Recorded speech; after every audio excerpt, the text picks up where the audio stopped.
नमस्कार दर्शक बंधु मु प्रदीप आपण मानक स्वागत करुच्ची आज आउ एक नुआ भिडियो तो चाषी और भाई भौणी मानक पई आज जाकि गोटे बहुत बड़ खुशीर दिन कहीं दीर्घ 5 मास पर आपण मानक पीएम किसान 20तम इंस्टॉलमेंट टंका मिलवाई जाऊँगी।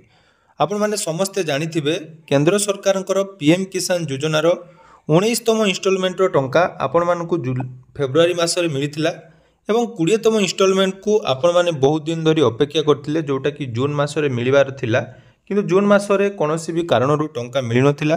जुलाई मास परे जाकि आज अगस्त 2 तारिख रे पीएम किसान 20तम इंस्टॉलमेंट टंका आसीबा पई जाउची।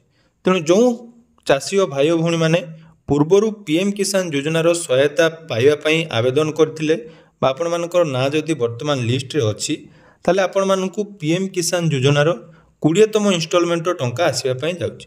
यह सहित पीएम किसान जो चाषी और भाई भौणी मैंने पूर्वर कौन भी कारणवशत पीएम किसान पेंडिंग थिला ताले सेमानंकु तांकर समस्त पेंडिंग टंका आज जाकि मिलिबो। यह सहित आज जो टंका आपण मानकु आसवाई जाऊँगी एही टंका आपण माने केतेबेले पाइबे एवं आपण माने केमिति टंका आसिला कि नहीं चेक करिवे। आसंतु से विषय रे आउ किछि इंपोर्टेंट अपडेट जानिबा। ता पूर्वरु जदि चैनल को प्रथम थर विजिट करछंती वीडियो को लाइक करेंगे, चैनल को सब्सक्राइब करने सहित पाखरे थिबा बेल आइकन को क्लिक करी ऑल सेट कर देबे। तो देखि पारुथिबे जाकि आज जो अपडेट टी रही जाकि कृषक भाई भौणी मानक पई प्रति क्षेत्र में समृद्धि एवं प्रति करण में प्रगति जोटा कि रही पीएम किसान योजनार मूल लक्ष्य। तो पाखापाखि 9.7 कोटी कृषकों को 20,500 कोटी टंकारु अधिक टंका जहाँकि प्रधानमंत्री किसान सम्मान निधि योजना रे केंद्र सरकार तरफ डीबीटी माध्यम प्रदान करा टंका देखंतु कोठी प्रदान करा ना आमर मान्यवर प्रधानमंत्री श्री नरेंद्र मोदी आज जहाँकि उत्तर प्रदेश ग्रस्त करुचंती सेठी आपण मानकु जहाँकि एही पीएम किसान 20तम इंस्टॉलमेंट टंका मिलिया पई जाउची। या सहित जो टंका आपण मानकु मिलिबो सेटा आपण माने केतेबेले पाइबे देखंतु एठी आपण मानकर समय रही जोटा कि आमर सभार कार्यक्रम रही पूर्वाह्न 10टा दि जाइए। तेणु 10टार आपण मानकर जोटा कि सभा कार्यक्रम रहिबो किंतु जो पोर्टाल आपण मानकु जाकि क्लियरली मेंशन करा जाइतिला जे 11टार आपण मानक अकाउंट को पीएम किसान रो जाकि 20तम इंस्टॉलमेंट टंका आसीबा पई जाउची। तेणु 11टा परे आपण मानक अकाउंट को टंका आसीबो। या ठारू सबुठारू इंपोर्टेंट कथा जो चाषी और भाई भौणी मानकर डीबीटी अकाउंट रही जो थे आपण मानकर डीबीटी रही से अकाउंट को आपण मानकर 2000 टंका हो बा जहाँ भी पेंडिंग रही से सब टंका मिलिबो। पर्यायक्रम समस्त अकाउंट को टंका आसीबो।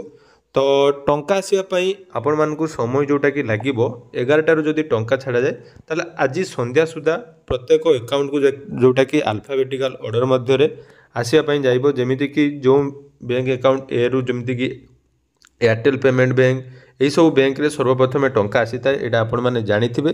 तेणु आज आपण मानकु पीएम किसान 2000 टंका मिलिबो।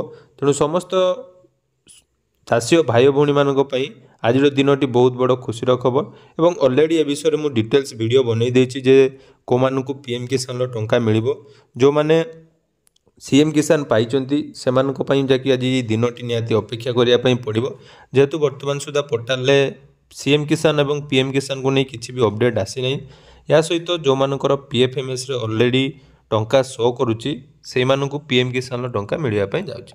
तेणु आपण माने निहाती चैनल को सब्सक्राइब कर रखंतु टंका केतेबेले आसीबो एवं आपण माने टंका न आसिले कोन कोन करिवे केमिति से सब चेक करिवे से विषय रे संपूर्ण डिटेल्स आपण मानकु मो चैनल माध्यम रे देबी।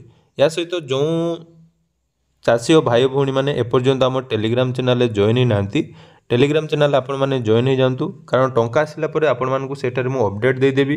ता सहित टंका न आसिले आपण मानकु कोन कोन करिवे केमिति चेक करिवे से विषय मध्ये डिटेल्स अपडेट आपण माने पाई परिबे।